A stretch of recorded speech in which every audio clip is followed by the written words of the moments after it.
Olá, meus queridos alunos do Legale, é um prazer estar aqui de volta com vocês, professora Selene Lander, e nós vamos falar agora de processo penal, né? Vamos falar aí de outros procedimentos especiais, né? Então, para isso, eu vou abrir aqui o material para vocês, e o nosso CPP, né? Ele apresenta aí para nós alguns procedimentos que são diferenciados, né? Por exemplo, a gente tem um procedimentos especiais, procedimento sumário, sumaríssimo, né? Então a gente vai entender um pouquinho aqui como é que funciona esses procedimentos especiais e quais são os crimes, né? Que será aplicado um procedimento especial, né? E qual é o rito, como é que funciona tudo isso. Só abrir o material aqui para vocês.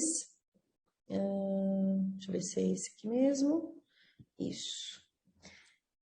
Vamos lá, vamos abrir o material para a gente poder analisar, então, esses procedimentos especiais, né? Só antecipando aqui para vocês, os ritos especiais, eles são aplicados para apuração dos crimes contra funcionários públicos e também dos crimes contra a honra, né? Então, a gente vai ver como funcionam, então, esses procedimentos especiais.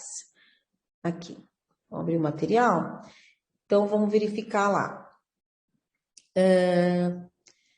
Outros procedimentos especiais. O Código de Processo Penal, né? Quando ele fala dos processos em espécie, né? Ele menciona lá no artigo 394 que o procedimento ele vai ser comum ou especial, né? O procedimento comum, ele se desdobra em alguns ritos, né? Que é o rito ordinário, sumário ou sumaríssimo, tá?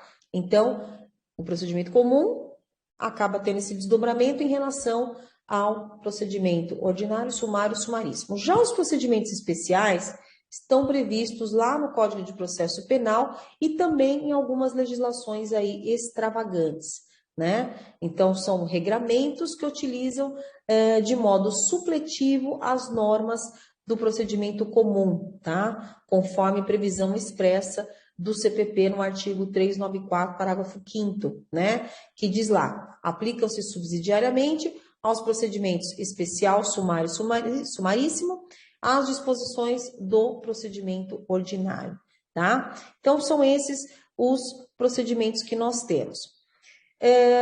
Primeiro, nós iremos analisar os crimes, então, praticados por funcionário público, né? Que é um procedimento especial.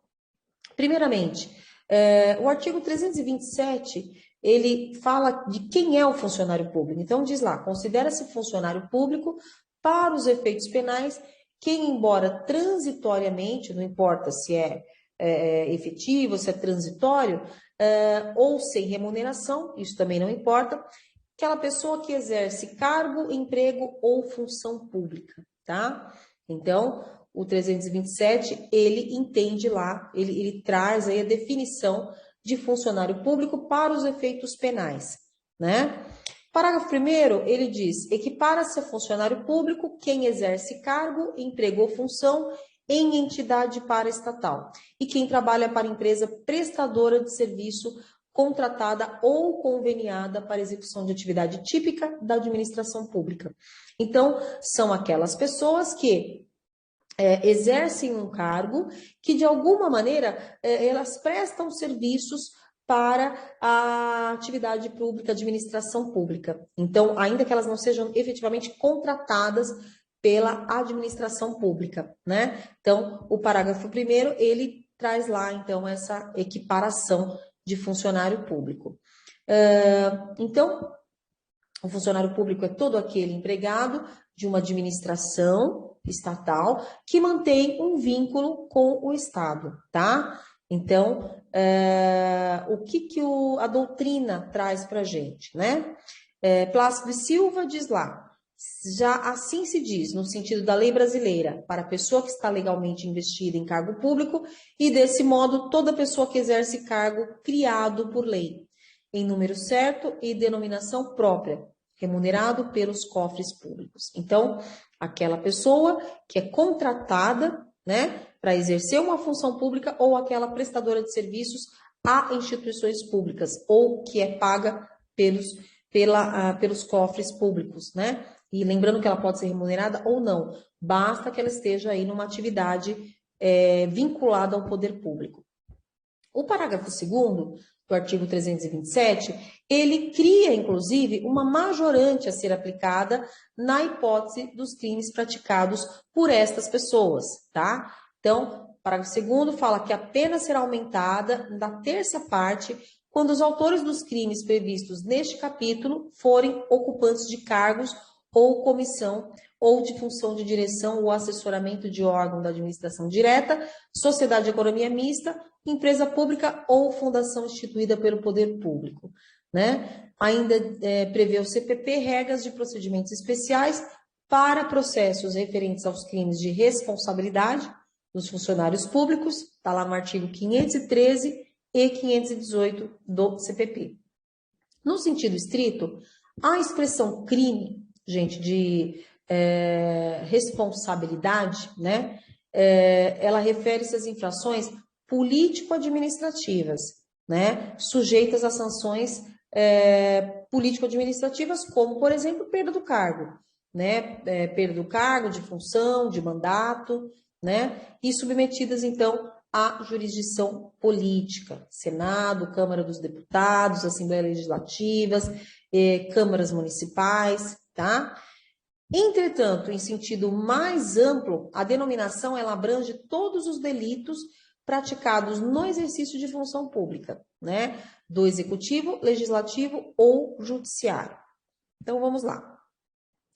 Conhecidos aí como crimes funcionais, podem ser divididos em crimes funcionais próprios e impróprios. Então, a gente tem uma divisão aí, né?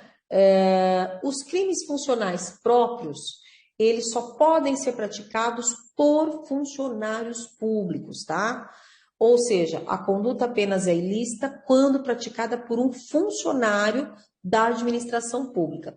Já nos crimes funcionais impróprios, são aqueles que podem ser praticados também por particulares, né? Independente de ser ou não funcionários públicos, mas que estão prestando um serviço público, né? Que naquele momento estão na prestação de um serviço público. Então, podemos trazer aí como um exemplo uma empresa que esteja prestando algum tipo de serviço para a prefeitura de São Bernardo, de São Paulo, né? Eles não são efetivamente um funcionário, a empresa, né, não está no quadro de funcionários, mas eles estão prestando um serviço público, então não estão exercício da função pública. Então, é o que a gente chama dos crimes, então, funcionais impróprios, né? Tanto os crimes funcionais próprios como os impróprios, eles submetem-se ao procedimento especial, que é o caso dos crimes previstos lá no artigo 312 a 326 do Código Penal, né? E também parágrafo 3º da Lei 8.137 de 1990. Tratando, né, então, especificamente dos crimes praticados por servidores públicos contra a administração em geral, então aí a gente fala do funcionário público mesmo, o Código de Processo Penal, ele dispõe lá nos artigos 513 a 518, né, em relação ao processo e ao julgamento desses crimes, né, de responsabilidade dos funcionários públicos. Então, ele trata ali da apuração desses crimes praticados pelos funcionários públicos dentro da administração pública. E neste aspecto, gente, o Código Penal, ele regula o procedimento aplicável para os crimes funcionais próprios e impróprios, né? Então, que serão processados segundo o rito especial, desde que o agente seja, então, um funcionário público, ou aquele que parado no exercício da função pública e que o delito esteja sendo praticado contra a administração, tá? Quais são os crimes, então, funcionais, né? Os crimes funcionais são aqueles sujeitos ao rito especial e os previstos no artigo 312 a 326 do Código Penal, e também aquele do artigo 3º da Lei 8.137 de 1990. Então, esses são os crimes funcionais que estão sujeitos, então, ao rito especial que nós vamos estudar agora. Como que é feito, né, o procedimento? Como é que é o procedimento desses crimes? Né? Nesses crimes, o Código de Processo Penal, ele diferencia, né, o procedimento conforme o caráter inafiançável ou afiançável do delito. Né? Por exemplo, no crime inafiançável, o rito previsto é praticamente idêntico ao procedimento comum, né, o ordinário, que a gente já está acostumado a ver. Né? E ele só tem uma pequena diferença, né? Que é aquela diferença em razão do que prevê o 513 do CPP. Então, são inafiançáveis os crimes apenados com reclusão em que a pena mínima for superior a 2 anos, conforme o 323, inciso 1º do CPP, e o rito especial se aplica a todos os crimes funcionais apenados com detenção. Tá? E aqueles também punidos com reclusão, mas cuja pena mínima seja de até 2 anos. Tá? Então, tem essa diferenciação aí. Tá? Então, para a gente saber quais são, né, afiançáveis ou inafiançáveis, basta que a gente saiba, então, que os inafiançáveis são aqueles apenados com reclusão em que a pena mínima for superior a 2 anos, né? De acordo com 323. E aí o rito especial se aplica a todos os crimes funcionais apenados, então, com detenção, tá? Os crimes funcionais, eles podem ser, como a gente acabou de falar, inafiançáveis ou afiançáveis, tá? No caso dos inafiançáveis, o procedimento será praticamente idêntico ao rito ordinário, né? Que é o procedimento comum, como nós falamos. A única diferença, gente, ela está mencionada lá no 513 do CPP, no sentido de que a queixa ou a denúncia será instruída com documento ou justificação que façam presumir a existência do delito, ou com declaração fundamentada da impossibilidade de apresentação de qualquer dessas provas, tá? Então, sugerindo assim que a possibilidade da inicial ser oferecida sem uma prova pré-constituída da materialidade do crime, né? O que gera aí muitas discussões no mundo jurídico, né? É uma questão polêmica, inclusive, e essa característica, né, como menciona aí o professor Alberto Avena, tem sido bastante questionada. E entende-se ser o mais correto o entendimento do professor Guilherme de Souza Nucci, né? No sentido de que essa abertura permitida pela legislação pode importar numa grave situação de constrangimento ilegal. Imaginem eu simplesmente poder oferecer uma denúncia em uma situação que eu não tenho uma prova pré-constituída de materialidade do delito, né? Que eu não tenho de materialidade do crime. Então, quer dizer, eu não tenho essa prova e mesmo assim posso oferecer a denúncia? Então, tem grandes críticas de juristas renomados no sentido de que não de que o legislador aí realmente mandou muito mal, né? Justamente porque pode ocorrer um constrangimento ilegal, né? Já que eu não preciso dessa prova da materialidade pré-constituída, né?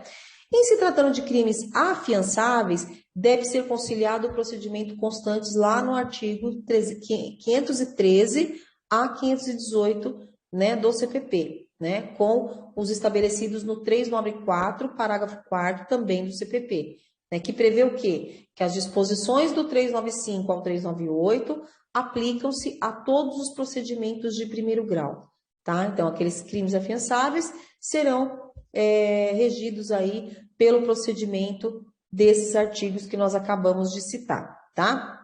Qualquer dúvida, gente, eu vou passar todo esse material para vocês e vocês podem me questionar, podem trazer perguntas, enfim.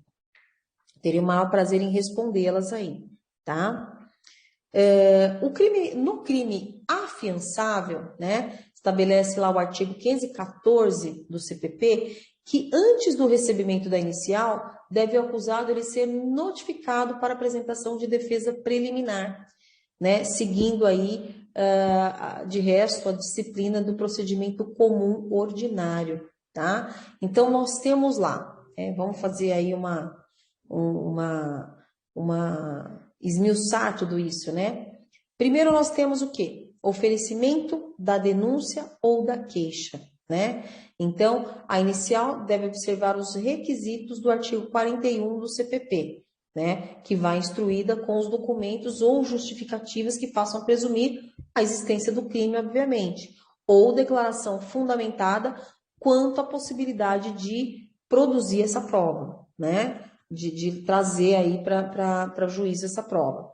Depois, autuação e notificação para resposta preliminar em 15 dias, né? De acordo com o artigo 514, não sendo caso de rejeição liminar, com fundamento no 395 do CPP, determinará então o juízo a notificação do acusado para responder à acusação, conforme prevê lá o artigo 514 do CPP, tá? Então, primeiro tem o oferecimento da denúncia e depois essa autuação e notificação para resposta preliminar, tá? Nós vamos encerrar esse bloco e eu vou continuar no bloco seguinte, voltando aqui tratando desse mesmo assunto que nós estamos tratando aqui, tá bom? Até mais, um abraço a todos.